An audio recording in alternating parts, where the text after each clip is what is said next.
Buenas noches, continuamos nosotros acá con Panorama Político hablando de la consolidación de la democracia, también de la justicia. Ahora hablemos precisamente de casos emblemáticos recientes como lo es la línea 1 y la línea 2. Este caso de defraudación aduanera que terminó con el gobierno de Otto Pérez Molina, claro, ellos enfrentando la justicia. A ver, creo que hace mucha bulla este tipo de casos, es bueno, pero falta muchísimo en materia de persecución penal. ¿Y saben quién lo describía muy bien hace unos cuantos años? Valga una ironía, era Roxana Valdetti. La misma Valdetti, eso lo dicen muchos teóricos, en realidad contaban que las estructuras de corrupción no estaban en los grandes funcionarios, porque los grandes funcionarios se van cambiando, ministros, viceministros y todo eso. Las grandes estructuras de corrupción están en la Contraloría General de Cuentas y en los departamentos de compras de los ministerios y esas cosas, que son los que saben el tejimaneje, saben cuáles empresas sacar, tienen todo. Sin embargo, generan mucha bulla para los guatemaltecos que ven, por ejemplo, un expresidente tras las rejas, una ex vicegobernante tras las rejas, cuando realmente yo creo que lo rescatable de casos como estos fue el haber visto toda una estructura jurídica, toda una estructura de abogados tras las rejas, porque finalmente son esos actores difusos que van entre la legalidad y la legalidad los que realmente mantienen viva esta estructura. Y por ejemplo, el que los empresarios también estén empezando a caer, también están atacando a los que finalmente financian esas estructuras. Hay algo que dijo Roxana Valdetti, aportando un poco lo que decía Otto, y es que dijo, la línea va a seguir funcionando, conmigo o sin mí en la cárcel. Y eso es un hecho, la línea sigue funcionando, o sea, porque ya no se ha hablado de ello. Yo a lo que apelo, y lo hablábamos, es en relación a la capacidad que tiene el Ministerio Público y la CICIG para poder combatir esta gran estructura, porque es gigantesca, es un monstruo de 1000 cabezas.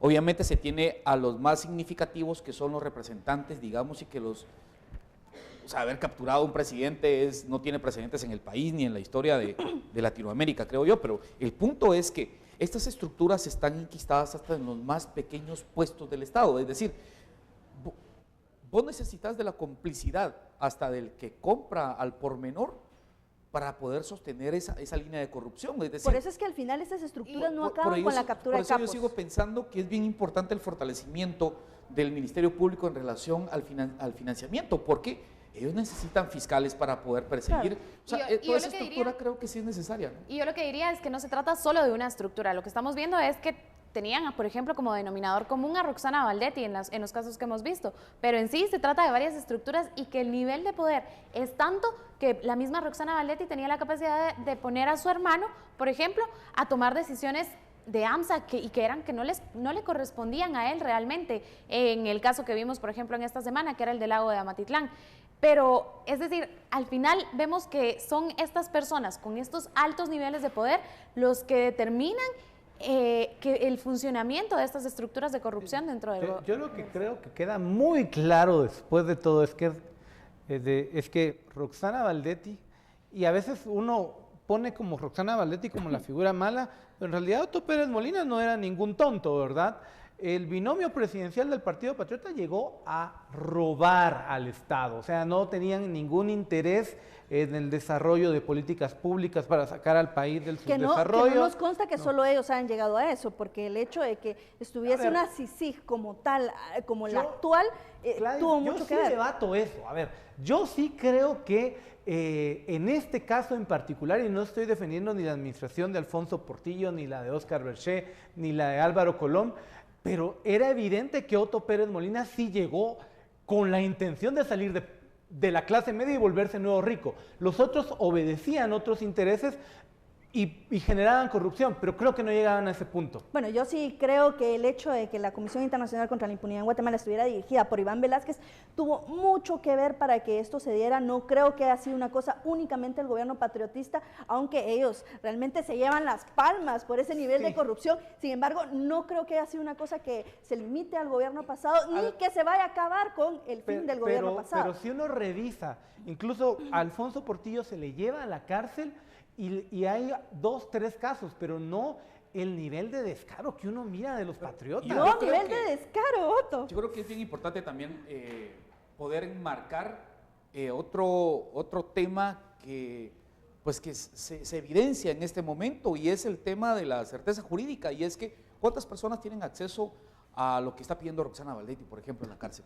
O sea, continúa ese círculo de impunidad, es cierto, en menor escala, porque la ciudadanía ya tiene los ojos puestos sobre los entes encargados de impartir justicia, pero, o sea, ¿quiénes de las reclusas en total que tienen acceso a una cocinita o a un refrigerador? Eso se llama O sea, continuidad de la o sea, impunidad. pero es que lo que sucede es que lo seguimos evidenciando. Si es una reclusa más, y es más, defraudó al Estado y le robó a todos los guatemaltecos. Entonces, los vueltos. yo creo que ahí todavía nos estamos dando cuenta que la justicia está en pañales aún, que está dando pasos, totalmente de acuerdo, pero ¿cuántas de todas estas personas que estamos viendo procesadas al final van a terminar en la cárcel pagando una condena? Yo lo que creo es que sí, efectivamente Roxana Valdetti sigue teniendo este nivel de influencia y estos niveles de poder, pero también hay algo bastante importante. Gladys, tú decías, por ejemplo, el hecho de que la CICIG y el Ministerio Público estén jugando un papel determinante.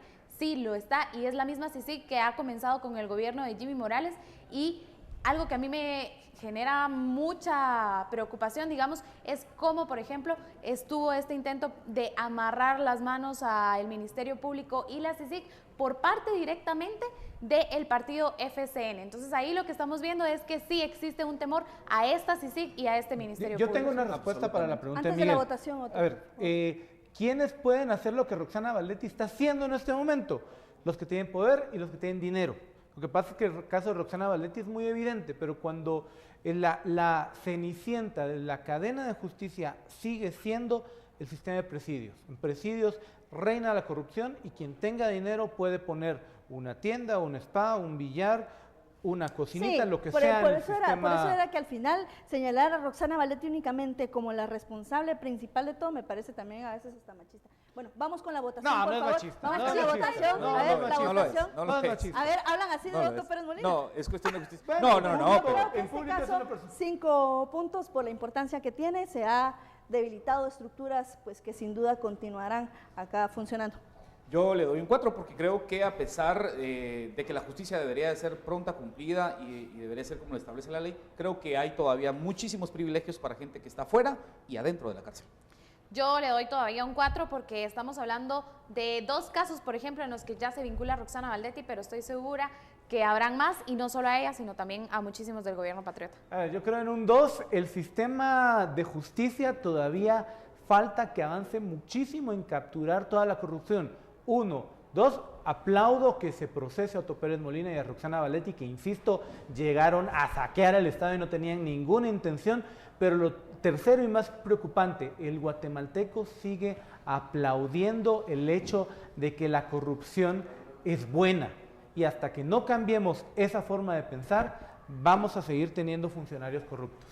Gracias, Otto Ángel, gracias a todos por estas conclusiones. Sin duda la justicia llegue cuando llegue, siempre es bien recibida para esas personas que han sido víctimas de la corrupción, de la impunidad, y cualquier esfuerzo que se haga por la transparencia finalmente va a fortalecer nuestro sistema democrático y también el sistema de justicia. Vamos a concluir este bloque y los esperamos en la recta final de Panorama Político.